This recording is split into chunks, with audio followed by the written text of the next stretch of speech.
This video is going to be a little bit different. It might be on the longer side, and the topic might be, or certain aspects of the topic might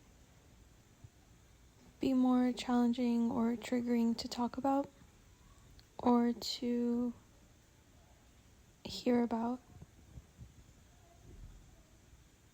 This slideshow is something that I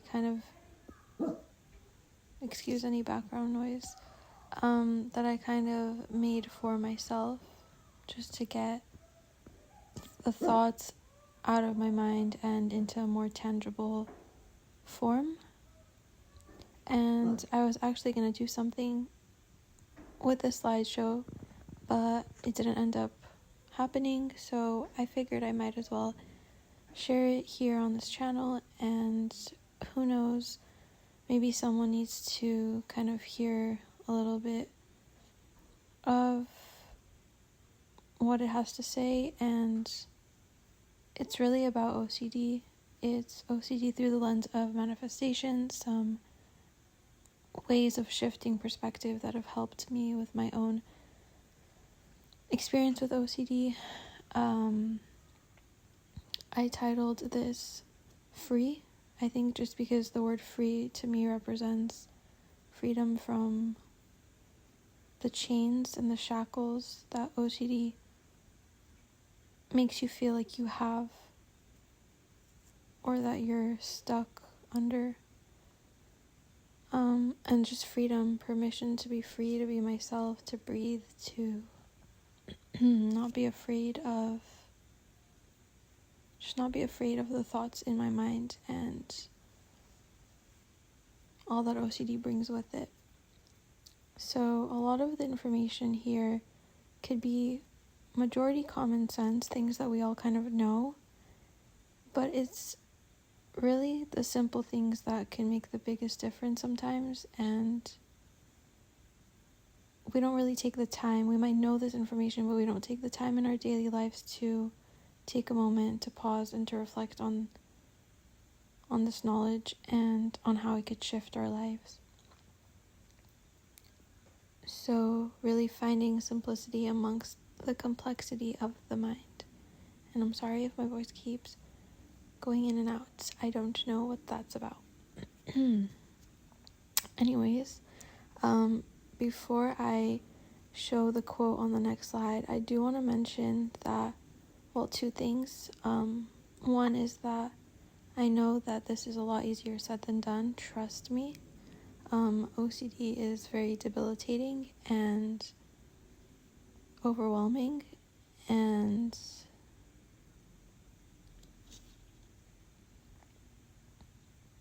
these are just some seeds, so we don't need to put any pressure on ourselves. It's just some seeds to plant in our mind that could slowly but surely shift our perspective, and in doing so shift our reality. And the second thing I wanted to mention was that, I know this is a long intro if you're still listening, love you for that, but second thing I wanted to mention was that the quote on the next page is said by someone who I know could be controversial, and because of that I wanted to take it out, just because I didn't want this quote to prevent someone from not hearing something that could help them after this quote is said.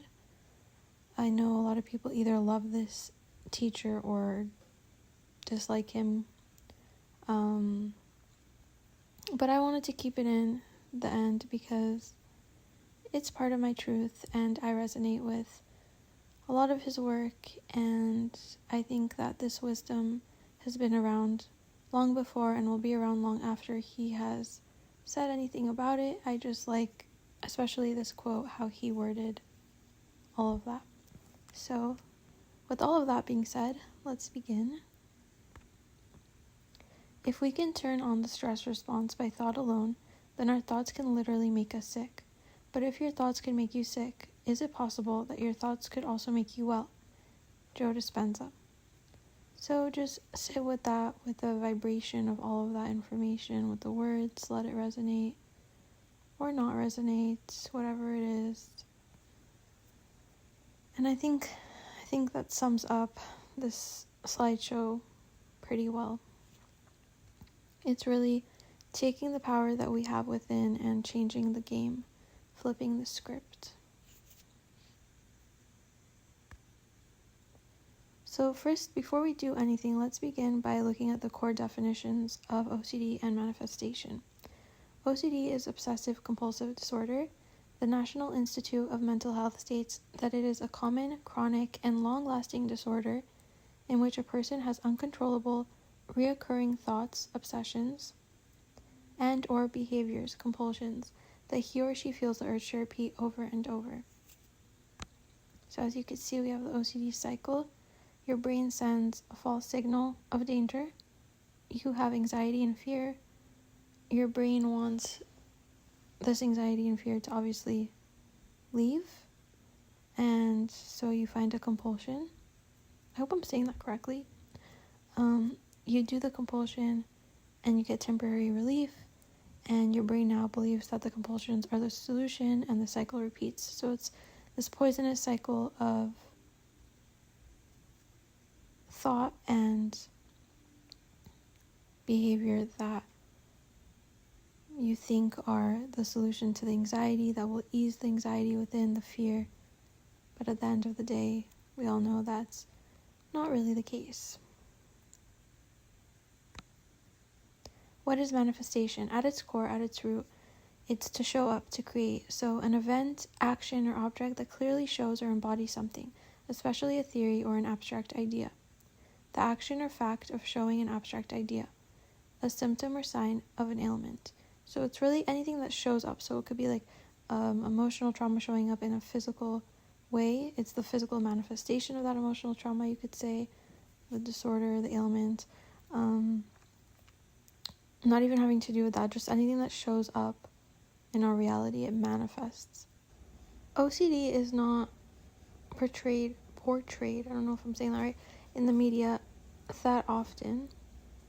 But when it is, it's usually the case where I don't want to say it's not OCD because it's valid and people do struggle with the cleanliness and organizational kind of symptoms of OCD. But it's more, I would say, that the surface level, the thing people think about when they oftentimes when they say the word OCD, unless they know someone or are personally struggling with it. So OCD is portrayed in the media to some degree, whether we are aware of it or not. So the show that I wanted to bring in to kind of show that is Friends. A, because it's one of my favorite shows ever, and B, because I thought it was interesting that in the same show, kind of like if you're familiar with Friends, Monica Geller's character is known to have OCD. She's talked about being a clean freak and like organization-wise and all of that. And that's shown throughout the seasons. But there's one episode that really stuck to me because one of the characters, not an important character whatsoever, just one in that episode, in the, I think at the museum scene where Joey went to work at the museum, they were kind of in the lunchroom area and they were all saying some truths that they were hiding, just like comedic relief or whatever. And one of the characters gets up and says that I think it was something about if he doesn't touch the light switch a certain amount of times, something will happen to his family. And I thought that it was interesting that this show that shows the surface level OCD throughout its many seasons, in this one scene, in this one episode, really shows what actual OCD is. Not actual, it's all OCD, but what the more severe side of OCD could look like. I don't think I'm going to play the clips just because I don't know how the copyright works with that, but you could search, if you don't know, just Monica Geller Friends OCD, and I'm sure you'll see scenes from that, and then the Ross and Joey at the museum episode, and it's somewhere there. So most people who are familiar with the show Friends, for instance, are aware to some extent of Monica Geller's character being OCD. So, people say like, oh, you're so OCD. But that is not the only form OCD takes. OCD varies in severity. In fact, within the show are portrayals of what struggling with OCD is really like for many. But why? Why do most people who resonate with the term OCD feel the need to participate in such obsessive thoughts and compulsive behaviors? So I listed a few here. starting with something doesn't feel right if the thought is not acknowledged, if the behavior is not performed. So it's almost this energetic feeling of unease. It feels like a scale that must be balanced to restore homeostasis. So oftentimes I think of it as this scale that starts off balanced on both sides, but then you have this anxiety, this fear creep up, and the scale kind of tilts. And the only way that the scale will be balanced again is if you tilt it back on the other side, which would be to give in to those thoughts and to perform the compulsion. And if you don't give in and you don't perform whatever the thought or the obsession is saying, then you kind of have to stay with this state of uneasiness and anxiety. And it's energetic yet so strong that it feels tangible, physical. And we're talking about, again, the discomfort. It's this energetic sensation of unease, but it's so strong and so overpowering that you can feel it within your physical body. And oftentimes it does come with physical symptoms because of all of this anxiety. It's beliefs and thoughts that if the obsessions and compulsions are not seen through, something unwanted or bad will occur, show up. So essentially, you get trapped in this negative manifestation cycle or loop.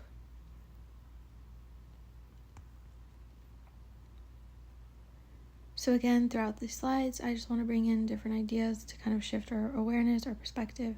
And now I want to bring in the idea of cause and effect, the law of causation, of causality. At its core, the cause and effect is the principle of causality, establishing one event or action as a direct result of another.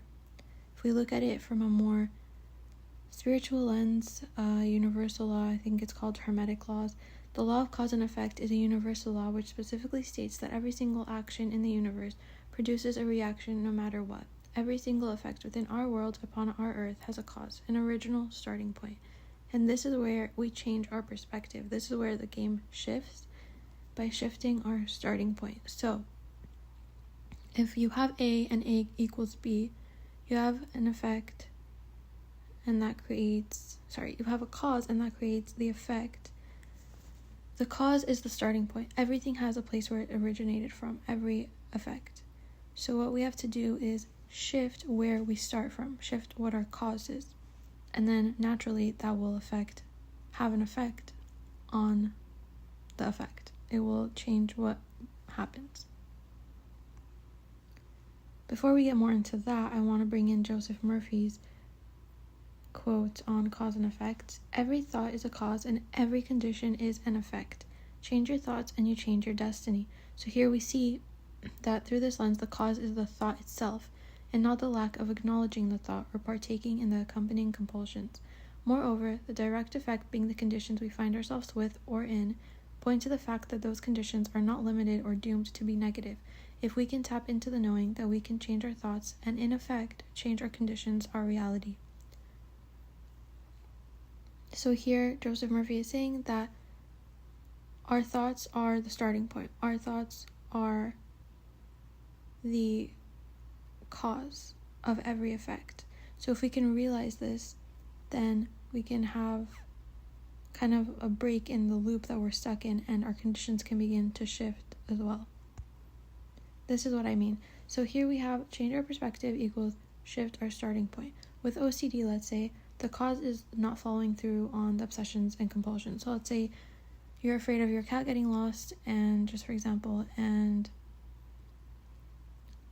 the thought in your mind tells you that if you touch the light switch 5 times, the cat will not get lost.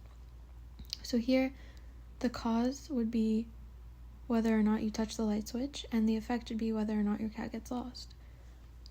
When we bring in Murphy's ideas on this, the cause is the thought itself. So it's not whether or not you touch the light switch, but it's the fact that your mind assigns so much power to the touching of the light switch. So, and the effect is the cat getting lost or not getting lost. So once we realize that it's not really the action that creates the effect, the action of whether or not we give in to that compulsion, we touch the light switch, we think those thoughts multiple times, whatever our obsessions and compulsions are, then we can begin to replace the thought. We can stop it in its tracks, replace the thought with a new positive one, and witness the condition shift and change. So you don't perform the compulsion and you shift the thought. So instead of saying, I have to touch the light switch 5 times, you realize it doesn't matter if you touch the light switch 5 times, because that's not the cause of any effect that's going to happen. The cause is the thought that if you don't touch it, this will happen, and if you do, something else will happen.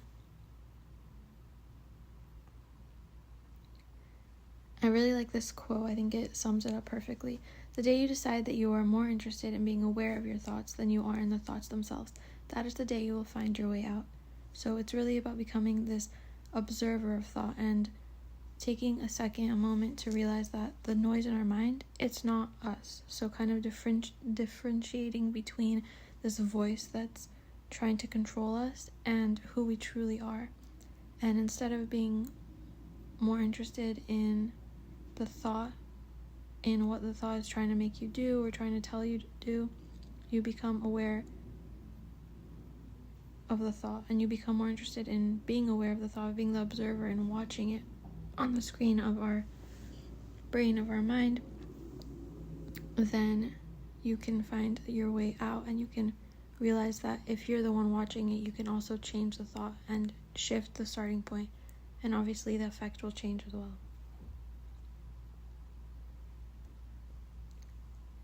Now I'm going to bring in the idea of control and surrender. Control is to force, the power to influence or direct people's behavior or the course of events, determine the behavior or supervise the running of. Surrender is more of a flow.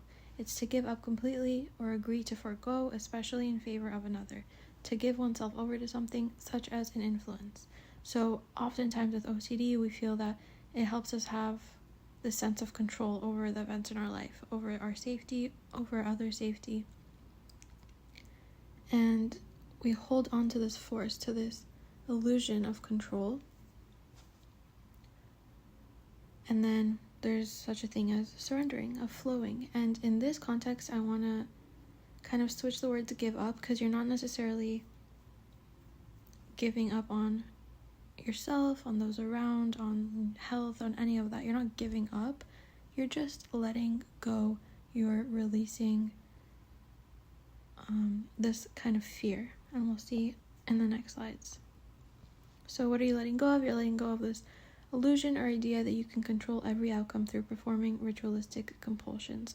You're letting go of the fear of not following through with the obsessions and compulsions. And you could say, okay, cool, you're letting go, you're surrendering this fear that you feel, you're not giving into the thoughts and the compulsions, but what are you letting go? What are you letting go to? Who are you letting go to? So everyone has their own kind of label that they put on it, but you could say source, the source within, love, a higher power, God, universe, higher self. Essentially, it's all one. And really we're focusing on changing and shifting our perspective on control and surrender in our lives. What you are in control of and what you can let go of and replace with more trust and ease. And really, as we'll see, control is just an illusion, because either way you're surrendering. It's just, would you rather have this illusion of control and surrender to fear, or would you rather completely surrender to this higher source within us, around us? I mean, higher self, it's not like it's like in the sky watching you. It's within you, and you can tap into your higher self anytime. It's always there. Or more so, you are always there. So this is where the beautiful power of choice comes into play. We can surrender to the fear behind the obsessions and compulsions, the ones running the show. We can give in and perform the rituals, the compulsion after compulsion, obsessing over the thoughts in the mind. And in that way, we hand over our control to fear, to a lower frequency. Or you surrender to a higher power, a loving source, letting go of the voice given to the fear, slowly but surely letting go of one compulsion after the other, lowering the volume on those obsessions running in the mind. And that way you give your control to love, to a higher intelligence, to a higher frequency.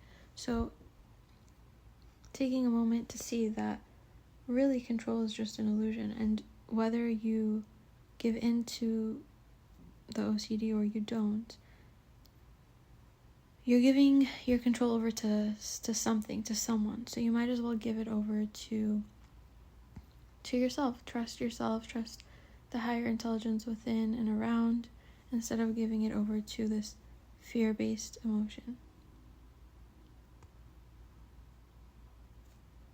If you are powerful enough to influence outcomes in your life through performing compulsions, if you give yourself such godlike powers, it must be that you are then powerful enough to break free from the fear, the obsessions and compulsions, and hand the control and power to love, to trust, removing the need to perform such rituals. Use your powers for love and in love. So this is something that, in my own experience with OCD, has really helped shift my perspective, where I go, okay, if I really do have such power over events that happen just by touching an object a few times, or checking something multiple times, or thinking a thought multiple times, then that power is already within me. It's energy. Energy never dies, it just changes form. So if this power is within me, why can't I just shift it and change the game and not use it in this fearful way, and instead use it to create what I do want to experience without the need for any of these rituals? I can use it for love and in a state of love. So that's just something to think about.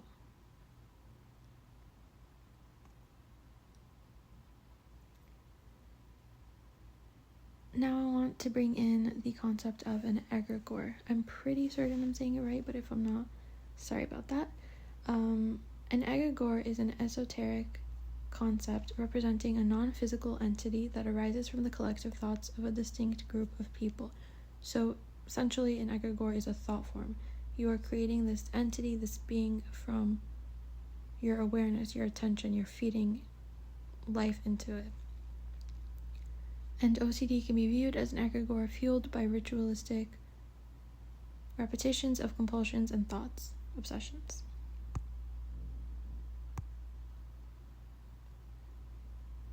So in this way, you're creating this thought form, and you're creating it in such a negative and monstrous manner that you are essentially creating your own monster.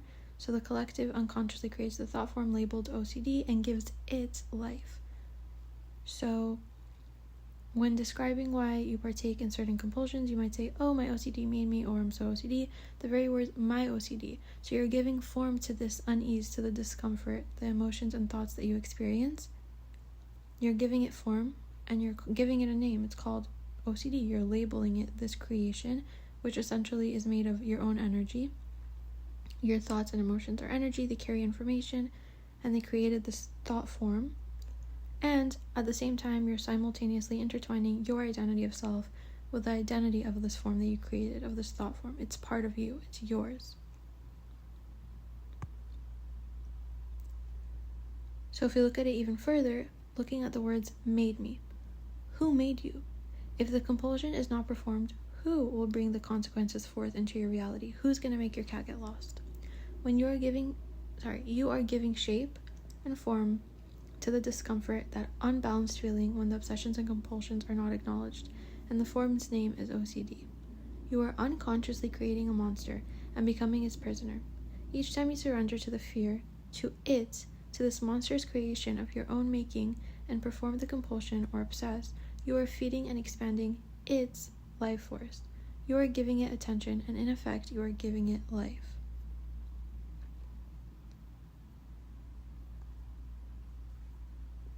It all comes back to energy flows, where attention goes. Joseph Murphy, again, choose your thoughts. What do you want to believe, and what do you want to experience? So wherever we place our attention, we place our energy, do we want to create and keep feeding this monstrous egregore, or do we want to shift our attention, place it on what we do want to create, and shift our starting point and realize that we're the ones that give it power, and we are the ones that could take its power back. And again, we're talking about this thought form. And I also want to mention that it's not something that we have to resent or hate about ourselves, because it's all our energy, and we can, again, recycle this energy and use it for love and in love. So fear it believes that its OCD is really based on a lot of fear emotions, and the fear believes that it's serving a purpose by keeping us safe, by protecting us.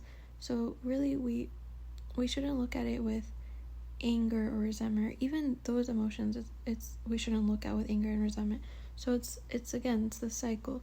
We should look at it through a compassionate lens and just really speak to our body, speak to our inner selves, and let ourselves know that we are safe, that we don't need this, and thank it for what it was trying to do, what it was trying to help you with.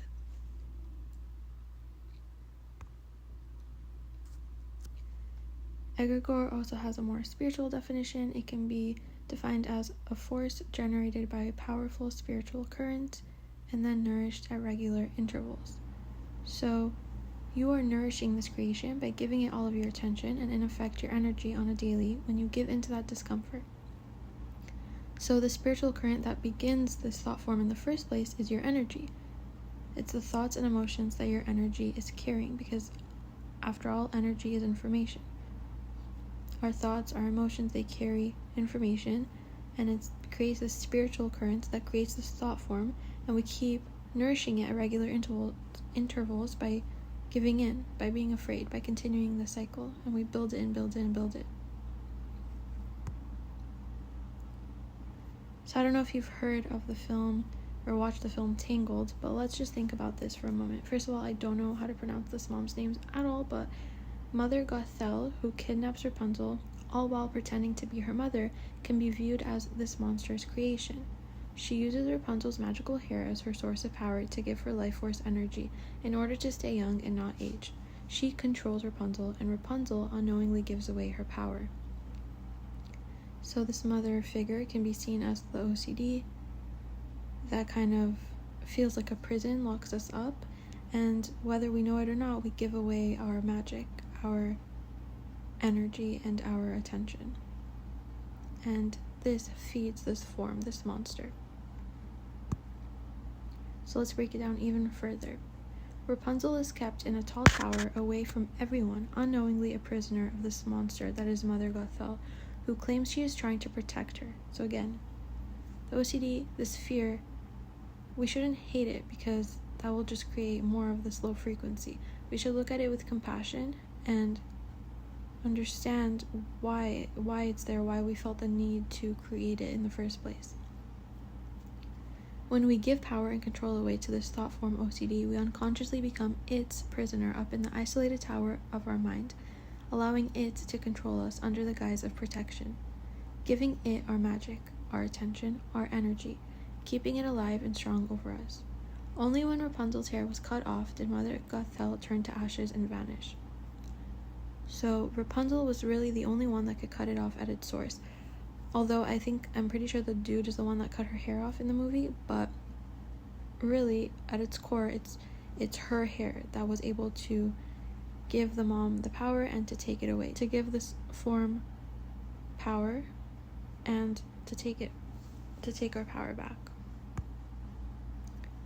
So cutting the hair is equivalent to cutting our attention and the fear that we give into this OCD. Cut it off at its source. Take your power, your energy, and create love. OCD will turn to ashes, and you will realize that the tower was never locked. Rapunzel gave Mother Gothel power, and Rapunzel was the only one who could take it away. We give these fear-based emotions and thoughts power, and we are the ones who can take that power away and give that power to loving creations, loving thoughts, and loving emotions. This power has been and always will be within us, and we are the ones that can decide how we use this power and where we direct our attention and our energy.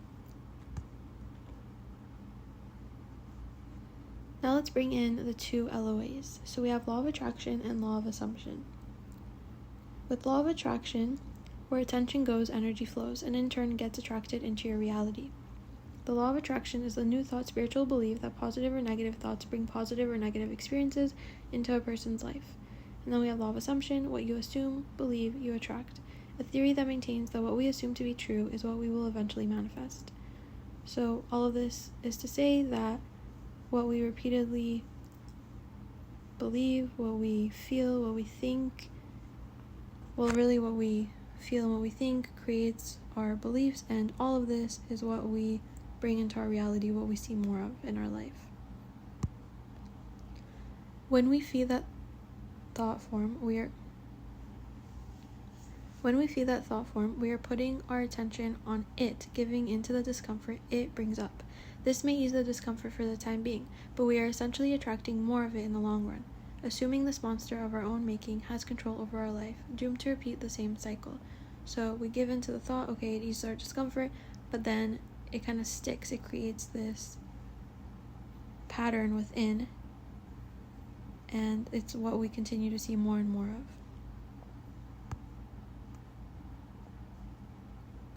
Flipping the script. So here we flip the script, change the game.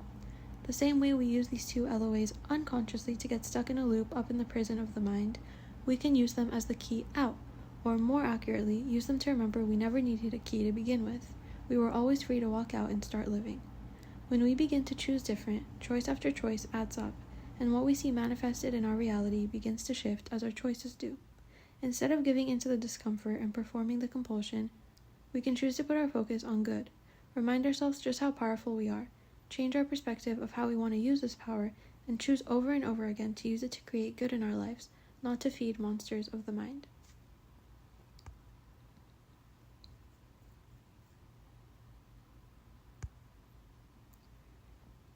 And we could also make it fun. We could play, experiment with life with this power that we hold within. Some examples, we could start reading and watching stories about divine manifestations, people just like you have been able to bring forth into their realities.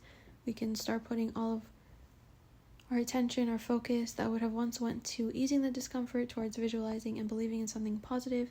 And we could start small to begin with. For example, we could start with visualizing a rose and seeing how long it takes for the rose to show up in our reality.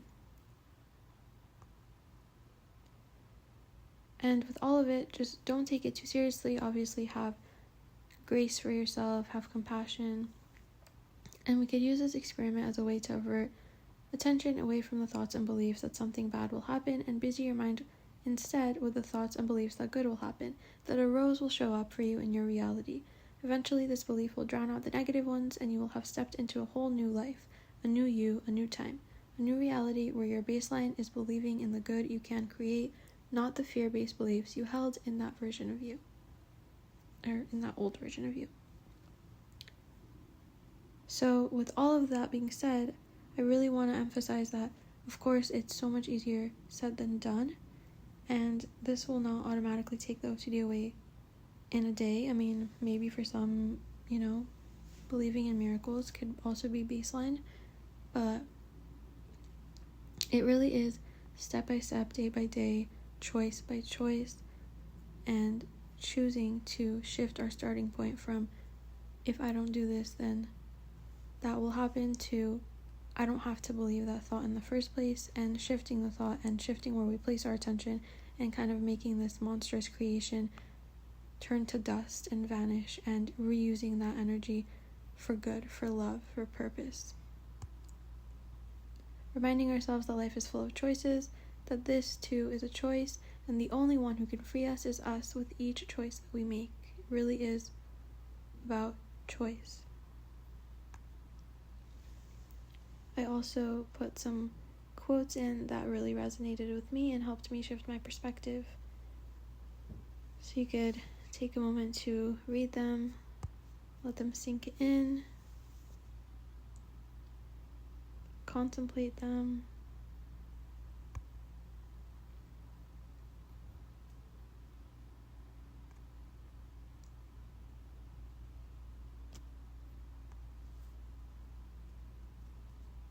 And we can all affirm together, I release myself from the versions of me I created just to survive.